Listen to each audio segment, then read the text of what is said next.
guys, I'm back again with another video, and of course it is a glute and hamstring day because those are my favorite workouts. So for superset number 1, we're starting off with an elevated sumo squat. Here the main focus is to make sure that you're on an elevated surface.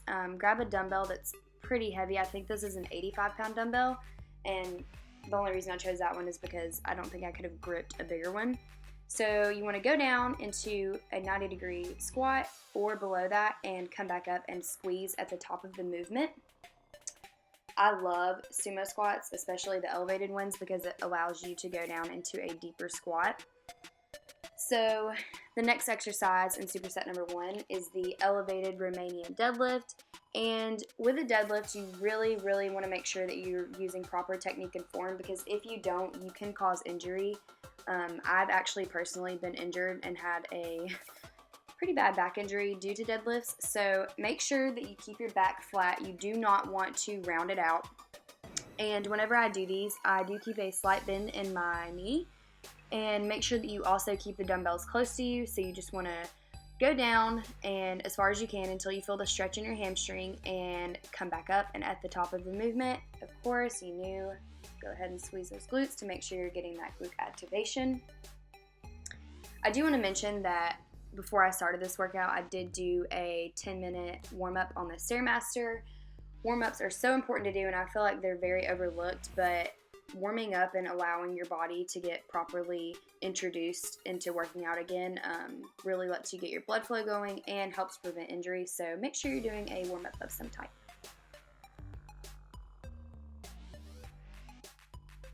And for superset number 2, we're going to be doing the weighted hip thrust, or glute bridges as they're called. So here I'm just doing weighted hip thrusts. So you just go down and at the top of the movement, make sure you squeeze your butt. I do also want to mention for this exercise, you can manipulate where you want to feel this the most by the way that you place your feet. So the further in or closer to your body that you place your feet, the more that you will feel it in your quads.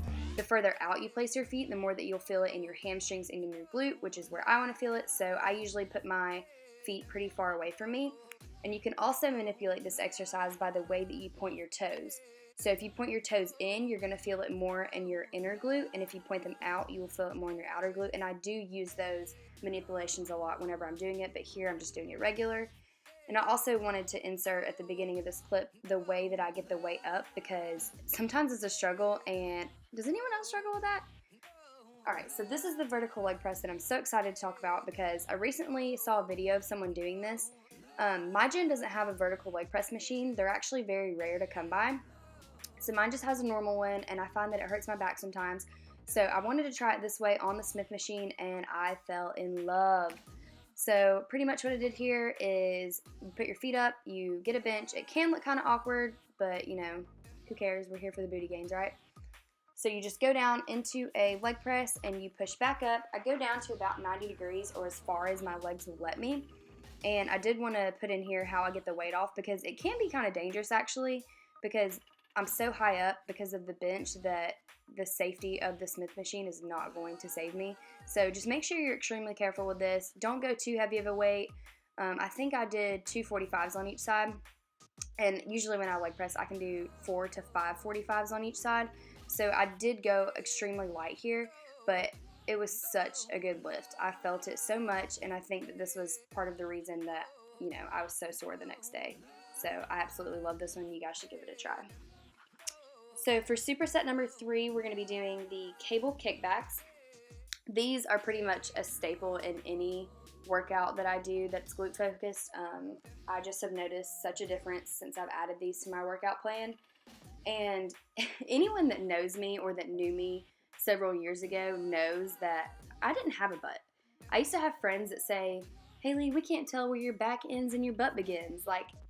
I was pretty much a wall back there. So any booty that I have now, I have acquired from working out, and maybe before this from indulging in unhealthier foods and just putting on weight. I don't know, but I'm going to attribute it to working out and all of these great booty workouts that I do.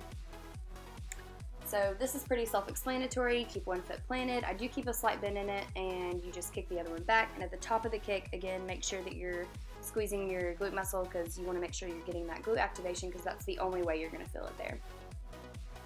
So for this exercise and the second one in superset number 3, I'm doing the close stance squat on the Smith machine. These are another staple in all of the glute workouts that I do.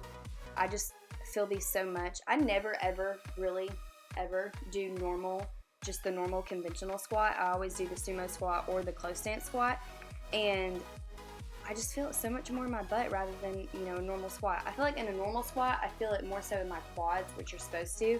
And like I said, since I'm very quad dominant, I don't really care to focus on my quads. I mean, I do have quad days, but I am more so wanting to work on my glutes and my hamstrings and not necessarily my quads. So for superset number 4, this superset will kill you, which is why I put it at the end of these workout plans. So this, yes, I'm going to be making awful faces in this because it's death. So I'm just taking a dumbbell here and I'm doing a sumo squat position. So my feet are a little bit wider than shoulder width apart and pointed outwards. So you're going to go down into a squat. I go 90 degrees or below that, and you pulse 3 times. So 1, 2, 3, and back up. And at the top, again, squeeze. I promise this will make you burn. This is one of my new favorites. I absolutely love this one. And for the final exercise in superset number 4, I'm going to be doing a squat complex. So, oh my god, this is a killer burnout. So I'm going from a sumo squat, jumping, putting my feet together into a close stance squat. And as you can see, I only have 10 pounds on each side because this is such a killer burnout. Another variation of doing this would be with no weights because it's going to hurt just the same. So... And here, I was just messing around with my friend Nathan. He does calisthenics, and he's a freaking beast. So I was like, hey Nathan, do you care to, you know, let us video some stuff so I can throw it in my YouTube video? And he was totally a champ about it and did some really cool stuff. And of course, the whole time I'm like freaking out, thinking that this is crazy, that he can do this. And you know, I had to show him that I could do something too, right? And try and one-up him. But I failed. Like, this is not even cool. This is just a headstand using my abs. Anything that he can do is way cooler. Yeah. And for the finale, your skills of mine. This is crazy.